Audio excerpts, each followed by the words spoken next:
It's U of L Today on 93.9 The Ville. Here's your host, Mark Hebert. And welcome to U of L Today with Mark Hebert on 93.9 The Ville. So glad you're joining us today. For the next half hour or so, we'll be talking about some good things going on at the University of Louisville, research, students, programming, all sorts of stuff. So we hope you'll stick around for the next half hour or so for U of L Today with Mark Hebert. So coming up in the second half of the show, the fourth woman to be nominated and sworn into a seat on the U.S. Supreme Court. She's a justice, and she's coming to the University of Louisville. See if you can figure out who that is by the time the interim dean of the law school, Susan Duncan, comes on the show to tell us about that event, the new class of law school students, and the community service work they're doing here in Louisville. But first, they are professors and researchers in the U of L College of Education and Human Development who are doing groundbreaking research on teacher interactions with difficult students. And they say they have the largest database in the world on teacher-student interactions. So if you're a big fan of tough discipline, you might find some of Terry Scott's research conclusions hard to believe.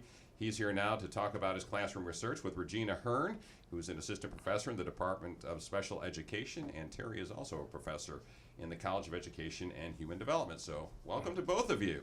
Thank you. Thank you. All right, so Terry, you've been on the program before. Why don't you kind of give a summary for those of us who are folks who are listening who don't know what your research is about. What are you doing in terms of research on interactions between students and teachers, and particularly those students who are tough to deal with perhaps in the classroom? Well, we looked at the research, everything that was available in the entire world. What are the things that give you the best chance of having kids be successful? And what we found is those things that make kids successful work as well for kids with challenging behaviors. So it's not a separate set of things. It's even more important that we use effective instruction. So we then went out and started looking at classrooms. We've now been in over 7,000 of those classrooms. Excuse me. And what we're asking is, are teachers using those instructional behaviors that we know are most effective? And when they do or don't, how does that affect what kids do? So in a nutshell, we've got a huge database that we can analyze to say, what does the average teacher do? What does the average kid do? And how does what the average teacher does affect what the average kid does? And how does it?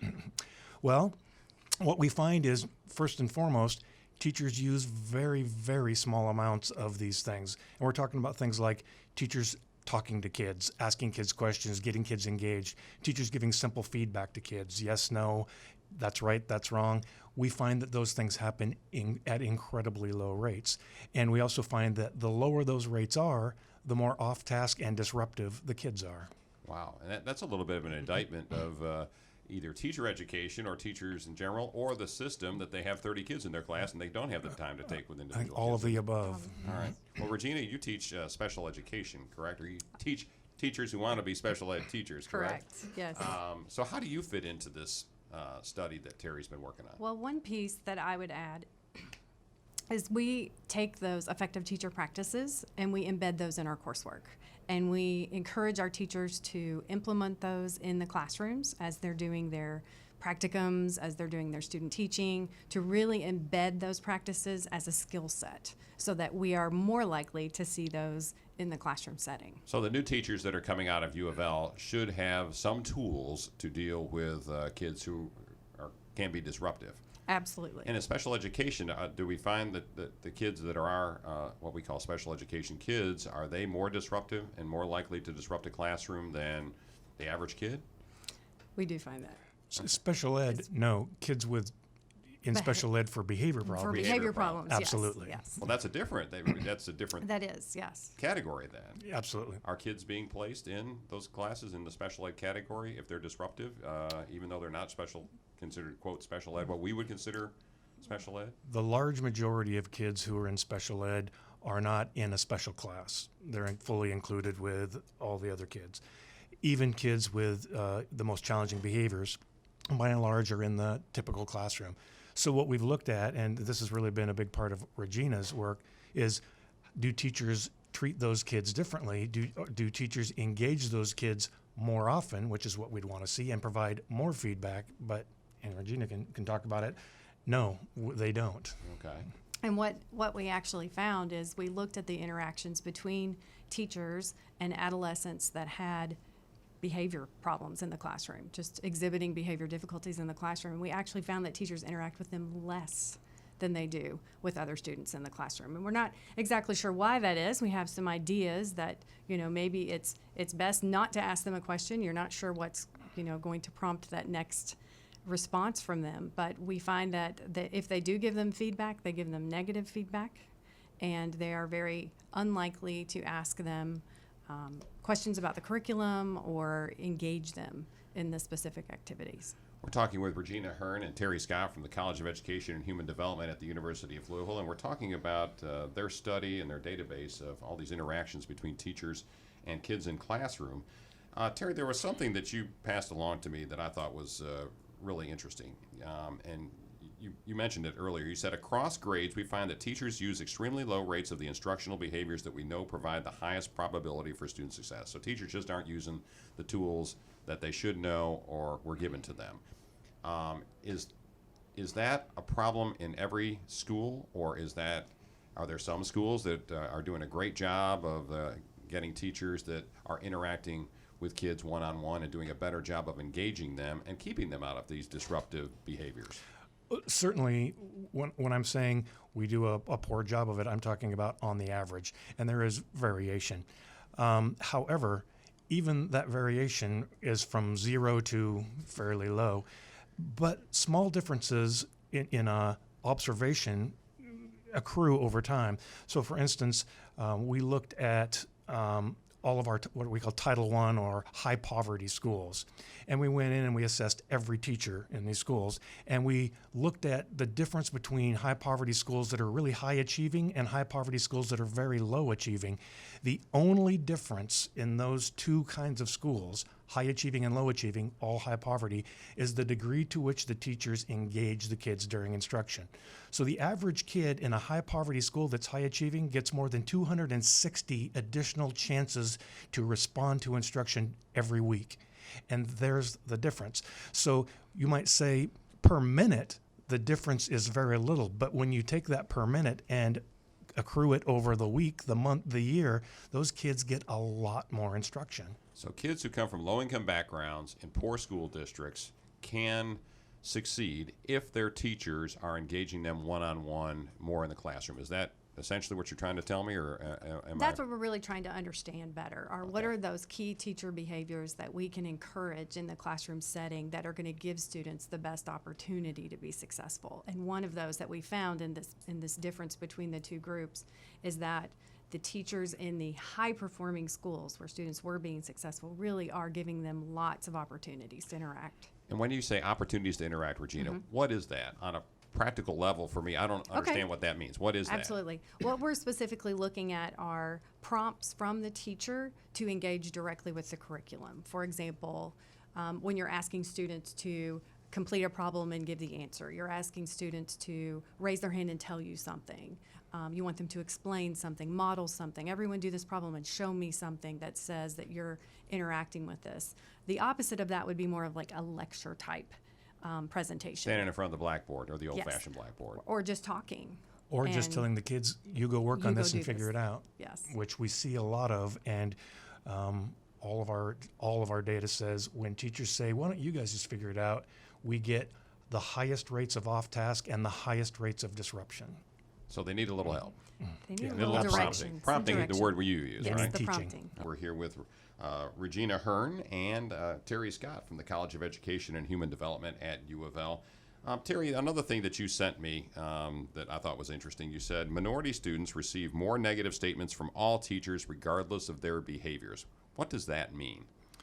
Well, there's a lot of people writing about this, and so we wanted to pull it apart and see what was there in our data set. And what we found is, because we code when we do an observation the ethnicity and the gender of the teachers and the students we're looking at, what we found is that knowing that a teacher is of a certain ethnicity or a certain gender is not a predictor for anything. There's pretty equal levels of teaching across everybody we see. When you look at students, however, what we find is that if we've coded a student as being a minority, they are far more likely to get negative interaction with a teacher. The teacher's far more likely to say something negative to them. And if you control for their behavior, we find that it still holds true. And it doesn't matter if the teacher was a male or a female, or if the teacher was a minority or a non-minority. our minority kids get more negative interaction regardless of their behavior. And it's something that we really struggle to explain. There are a lot of ways we could talk about it, and some of it, quite frankly, is difficult to talk about. Well, let's be frank. We've had some folks on the show who've talked about teachers and counselors trying to interact with kids using hip-hop culture, something that black kids can relate to and understand. Is that the deal, that you've got white teachers, mainly white teachers, that just don't understand African-American youth and culture? Is that a fair assessment or not? I don't think that we have data that would support that. That could be the case. Okay. I think it's more likely that everybody is affected by the culture. And so if as human beings we see patterns and start to believe that those patterns are something that's going to happen again, whether you are black or white, you're just as likely to fall prey to those patterns. And so that might explain why we actually do see that minority kids have more problem behaviors. But even if we control for that, we see the same issues. But the reason why we likely see the difference in those behaviors is because our African American kids especially are overrepresented in poverty and are overrepresented in schools where teachers are less qualified. If you look across the board in the United States of America, if you're a kid from a disadvantaged background, you'll probably have teachers that are far less experienced than kids that are in more affluent areas. So all of this starts to play together, and which is most important, it's really hard to say. Right, gotcha. All right. Laura, or I just wanted to call you Laura Hearn. I guess you hear that from time, like Laura Dern. Regina, what would you say to folks who say, if you've got a disruptive kid in the classroom, you should just send them down to the principal's office and deal with them that way. It's we've got to be more disciplined, and the teacher should just get them out of the classroom because they're disrupting other kids. Some kids you just can't deal with. You got to get them out of the classroom. What would you say to that person? I would ask them to think about the student's behavior in terms of what do we need to teach them. Before we send them out of that room, let's really think about what is that skill deficit and how can we teach the behavior that we would like to see instead of removing them from the environment in which they're going to be hopefully successful academically. We really want teachers to keep their students in the classroom. And in our pre-service programs, we really encourage our teachers to use positive classroom supports, good classroom arrangements, good structure in their classroom to address as many potential problems as they can to try and prevent some of that disruptive behavior that might lead them out of the classroom. Are there some kids that you just can't deal with, that they just need to go into an alternative school or spend half the day in the principal's office? Yes, but it's a very small percentage. And what we find is if you show us a kid who has high levels of disruption, more likely than not, the teacher in that classroom is using extremely low rates of the things that we would like to see them use in order to prevent that. So we have zero evidence in the world that sending a kid out of the classroom will change their behavior. Sometimes kids' behavior is so dangerous or disruptive that they have to be removed. But prior to them being removed, as Regina was saying, we'd like to see that the teachers have used all the things that give us the best chance of them being successful. Teachers that use the lowest rates of engagement have kids that are, what's the, I'm trying to, 67% more likely to be disruptive. So if we know that teachers' behaviors create a probability for disruption, we also know that teacher behaviors can create a probability for not having disruption. All right, so what are we teaching the kids at UofL? Regina, you already talked about it a little bit, but what are we teaching these new teachers that are going out into the world and teaching in JCPS? What are we telling them on the ground how to deal with those students? The students, specifically in addressing challenging behaviors, we are really working with our pre-service teachers to help them understand the best ways to structure their environment, to teach the behaviors that they are looking for very explicitly in the classroom setting, and to definitely make connections and have positive interactions with their students.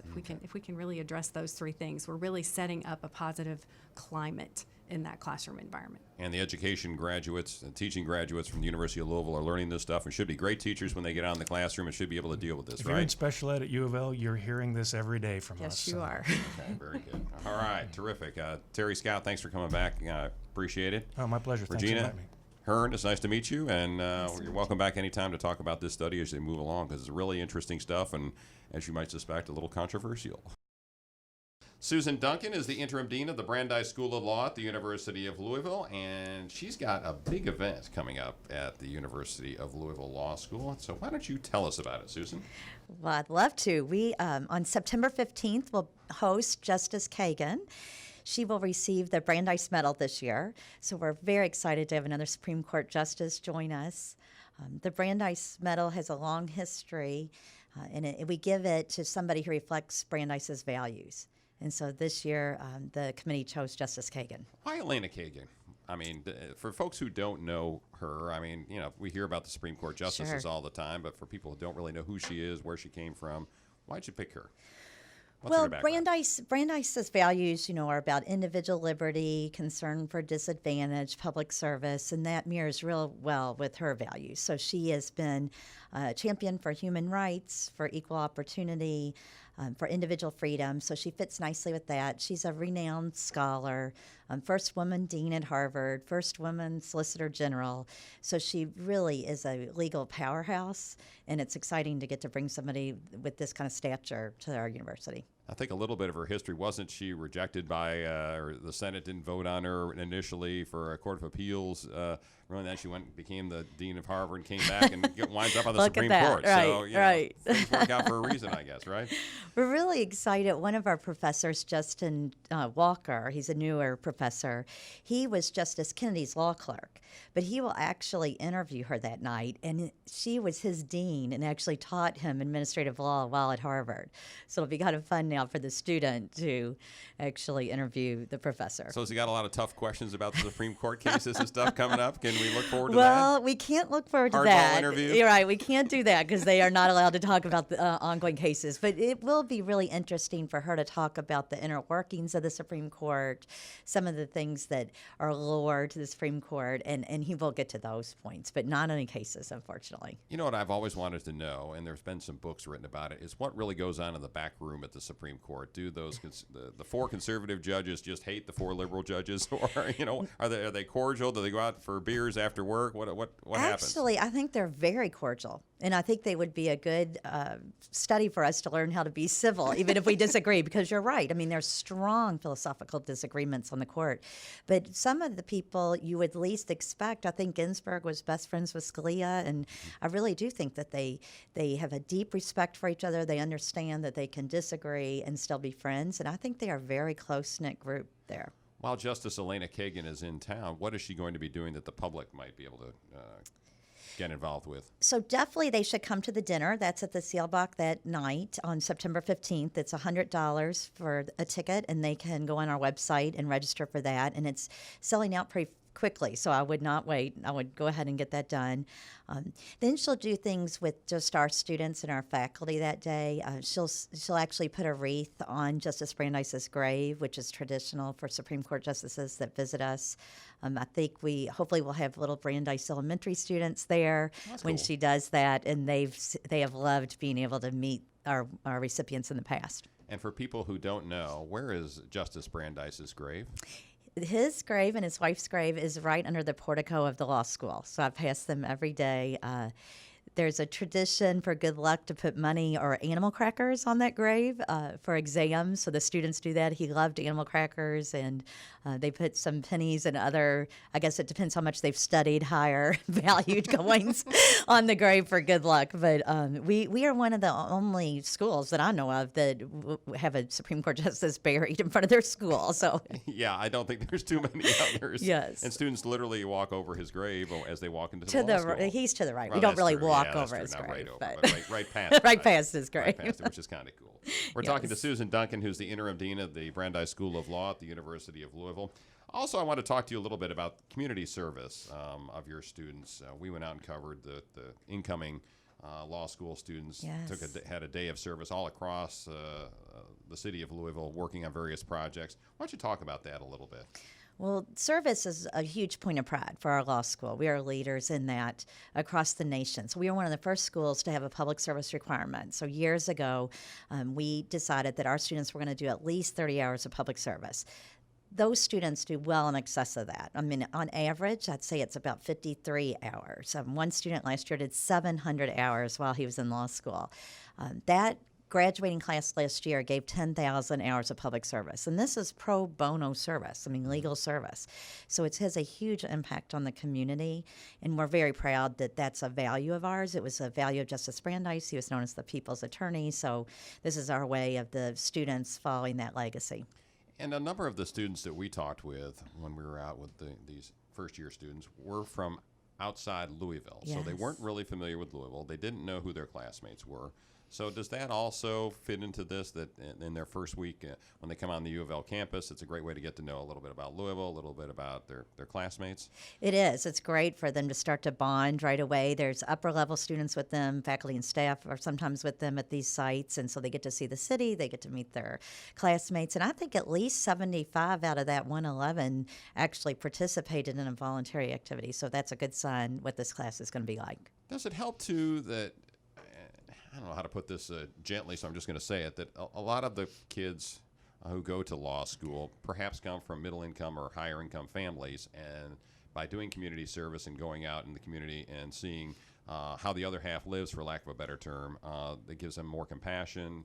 Does it make them better lawyers? I think anytime you serve others, it's going to make you be a better lawyer, and that's what our profession is about, serving others.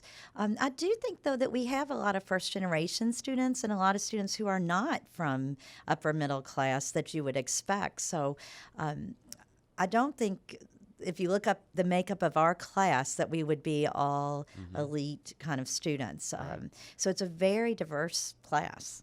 And I think that no matter where you come from, always giving back is an important value of our profession. And there are about 100 students in the incoming class? 111. 111 brand new law school yes. students. Okay. And they're about split, male and female. They are. It's really 50-50 this year. Isn't that unusual? Haven't there been a lot more women that have been going to law school than men in the past, or not? No, normally it's been about 50-50. A couple of years ago, we saw a little dip in the women, and we were worried what that meant. But it looks like it's right back where it was. And the average GPA of those students in high school, or actually coming out of college, is 3.3. So what's that tell you? They're very bright students, so they do very well. They have very interesting backgrounds. A lot of them have different degrees than you might expect, so it runs the spectrum, what their degrees are from. I think we have 38 universities maybe represented in this class. Lots of public service, leadership qualities in the class. So we don't look just at grades and LSAT score. We want a really stellar student and leader that will go out into the community and make us proud. When you are digging through the applications for U of L's law school, do you look to have X number of students from out of state, X number of women, X number of men? Do you do that or not? No, I don't think we have any number in mind. We just try to get the best class we can get, but we always are looking at diversity broadly. So we want diversity of thought, diversity from region, diversity from gender, nationality. So I don't know exact number target we're trying to reach, but we're just trying to compile a class that will be very diverse in every area. Right, but you want the best students available. Absolutely, obviously. right. Okay.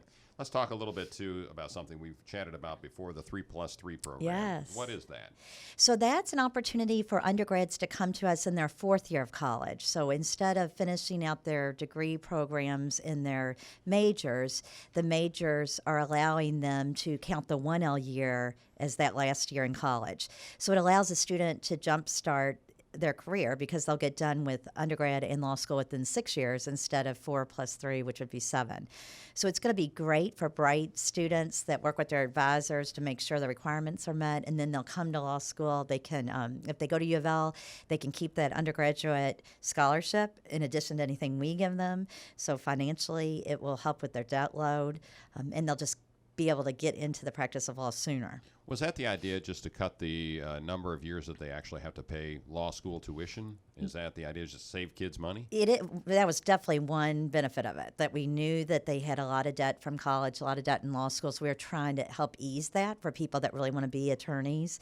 And I think some of these students are just ready. By senior year, they know what they want to do. They're just ready to go on to that next stage, so we thought that the really bright students would be up for the challenge. And this program, this 3+3 accelerated program, is targeting which majors? I mean, if I'm Right. at U of L right now, what major do I have to be in to get into the 3+3 program at the law school? So right now, 4 majors have agreed to partner with us, and those are criminal justice, women and gender studies, history, and then the liberal studies major.